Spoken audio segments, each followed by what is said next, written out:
Assalamualaikum warahmatullahi wabarakatuh. Perkenalkan, kami dari kelompok 43 akan mempresentasikan praktikum fisika dasar pada percobaan ke-8, yaitu percobaan Bandul matematis. Sebelum kami menjelaskan lebih lanjut, izinkan kami memperkenalkan anggota kelompok kami, yaitu saya sendiri, Meidia Putri Narisa dengan NIM D600210227, dan teman saya yaitu Ferry Setiawan dengan NIM D600210212 dan Adistra Priyaka Rendra dengan NIM D600210221.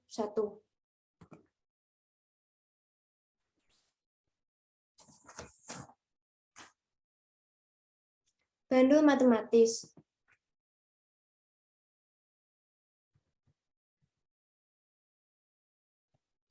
Bandul matematis atau bandul sederhana adalah benda ideal yang terdiri dari sebuah benda yang bermassa M digantungkan pada tali L yang ringan di mana panjang tali ini tidak dapat bertambah atau mulur. Bila bandul ditarik ke samping dari titik kesetimbangannya dan ketika dilepaskan, maka bandul akan berayun dalam bidang vertikal karena adanya pengaruh gaya gravitasi bumi. Getaran dan gerak osilasi. Getaran adalah gerak bolak-balik di sekitar titik kesetimbangan. Getaran biasanya dihasilkan ketika sebuah benda dipindahkan atau disimpangkan dari keadaan setimbangnya. Satu getaran sempurna adalah gerak bolak-balik yang terjadi dari posisi awal hingga posisi terjauh dan kembali ke posisi semula. Gerak osilasi adalah gerak menuju titik kesetimbangan. Ketika sistem mencapai titik setimbang dan sistem masih memiliki kelebihan energi hingga melampaui titik setimbang atau posisi setimbang, maka sistem akan kembali berbalik arah menuju titik setimbang. Gerak harmonis sederhana atau GHS. Gerak harmonis sederhana (GHS) merupakan salah satu contoh gerak periodik apabila osilasi dalam sistemnya mempunyai amplitudo yang cukup kecil, yaitu dengan simpangan kurang dari 15 derajat. Periode dan frekuensi. Periode getaran adalah waktu yang dibutuhkan untuk menempuh satu lintasan lengkap dari geraknya, yaitu satu getaran penuh atau satu kali osilasi. Jadi, periode adalah lamanya waktu untuk bandul melakukan satu kali osilasi. Dapat dilihat pada gambar yang tertera, bandul atau beban yang awalnya berada di titik B, kemudian berayun ke titik A, lalu berayun ke titik C dengan melewati titik B, hingga kemudian kembali lagi ke tempat semula atau titik B. Inilah yang disebut gerak satu kali osilasi penuh. Sedangkan frekuensi adalah banyaknya getaran tiap waktu, tiap satuan waktu atau tiap satu detik. Jadi frekuensi adalah banyaknya getaran yang dihasilkan bandul pada tiap satu detik. Rumus periode dan frekuensi. Rumus periode T besar sama dengan T kecil per N. Rumus frekuensi F sama dengan N per T kecil. Dapat dilihat pada kedua rumus tersebut.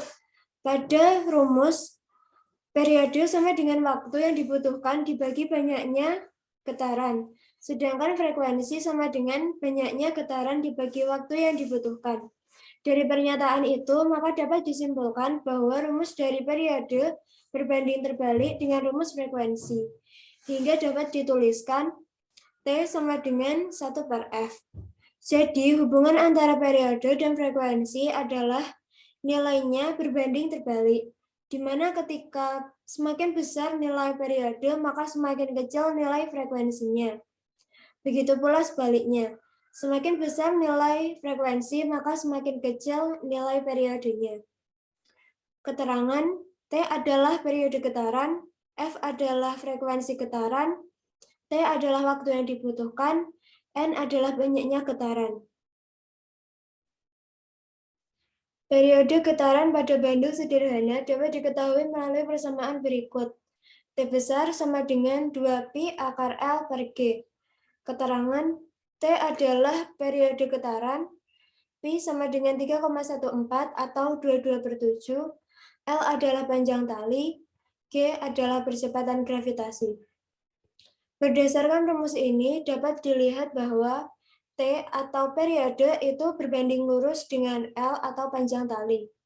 Karena itulah panjang tali sangat mempengaruhi besar kecilnya sebuah periode bandul. Semakin panjang tali, maka periode juga akan semakin besar. Assalamualaikum warahmatullahi wabarakatuh. Perkenalkan, nama saya Ditra Priya Karindra, NIM D6210221 dari kelompok 43. Di sini saya akan menjelaskan tentang materi tentang gravitasi. Seperti yang ada di sini, gravitasi adalah gaya tarik-menarik yang terjadi antara semua partikel yang mempunyai massa di alam semesta. Itu juga termasuk planet, bintang, galaksi, dan bahkan cahaya yang saling tarik-menarik satu sama lain. Lanjut. Gaya gravitasi merupakan interaksi antara benda bermassa yang berupa gaya tarik-menarik, di mana besarnya gaya gravitasi ini dipengaruhi oleh massa benda dan jaraknya. Korelasi keduanya bahwa perkalian antara kedua massa berbanding lurus, sedangkan dengan jaraknya berbanding kuadrat terbalik terhadap besarnya gaya gravitasi, dituliskan sebagai rumus sebagai berikut. F sama dengan G kali M, M1 kali M2 per R kuadrat. Dengan keterangan F sebagai gaya tarik antara kedua benda, G sebagai tetapan gravitasi universal, atau 6,67 kali 10 pangkat 11 Nm kuadrat per kilogram kuadrat. M1 sebagai massa benda 1, M2 sebagai massa benda 2, dan R kuadrat sebagai jarak kedua benda. Dengan menggunakan M1 sebagai massa bumi, atau MB sama dengan 5,98 kali 10 pangkat 24 kg, dan M2 sebagai objek yang bermassa M terpisah dari pusat bumi sejauh RB, yaitu jari-jari bumi, sama dengan 6,38 kali 10 pangkat 6 meter. Maka persamaannya menjadi F sama dengan G kali MB kali M per RB kuadrat. Berdasarkan hukum Newton 2, gaya yang bekerja pada benda bermassa M akan mengalami percepatan A dapat dirumuskan sebagai berikut. F sama dengan M kali A. Lalu jika kedua persamaan berikut digabung, maka akan didapatkan A sama dengan G kali MB per RB kuadrat.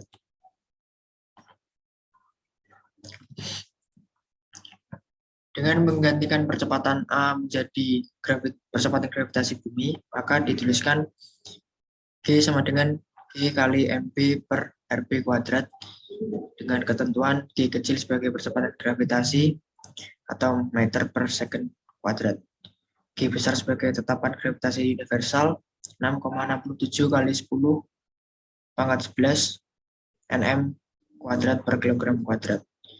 MB sebagai massa bumi 5,98 kali 10 pangkat 24 kg. RB sebagai jari-jari bumi 6,38 kali 10 pangkat 6 meter. Lalu, maka jika tetapan dimasukkan ke dalam rumus akan didapatkan sebagai berikut. Dan rumus G sama dengan G kali MB per RB kuadrat sama dengan 6,67 kali 10 pangkat 11 dikali 5,98 kali 10 pangkat 24 per 6,38 kali 10 pangkat 6 kuadrat. Mendapatkan hasil 39,886 kali 10 pangkat 35 per 4,07044 kali 10 pangkat 13. Hasilnya 9,798,547,77 kali 10 pangkat 25, atau dapat dituliskan sebagai 9,80665 meter per second kuadrat. Nah, yang terakhir, perubahan gravitasi kita dapat menghitung periode fenomena osilasi harmonik dari bandul matematis dengan menggunakan persamaan gravitasi Newton. Fenomena osilasi bandul matematis ini sangat erat hubungannya dengan gravitasi, di mana benda akan bergerak dari satu sisi ke sisi lainnya akibat tarikan gravitasi bumi. Semakin besar massa yang dimiliki oleh suatu benda, maka semakin besar juga gaya gravitasi yang dihasilkan. Namun gaya gravitasi yang dimiliki bumi itu jauh lebih kuat bila dibandingkan dengan gaya gravitasi dari sebuah benda.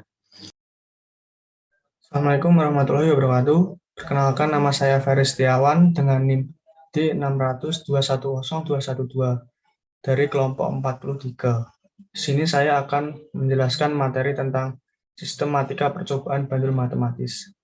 Yang pertama yaitu menyiapkan alat dan bahan, yaitu berupa beban yang telah terikat oleh tali di alat bandul, stopwatch, mistar, atau penggaris.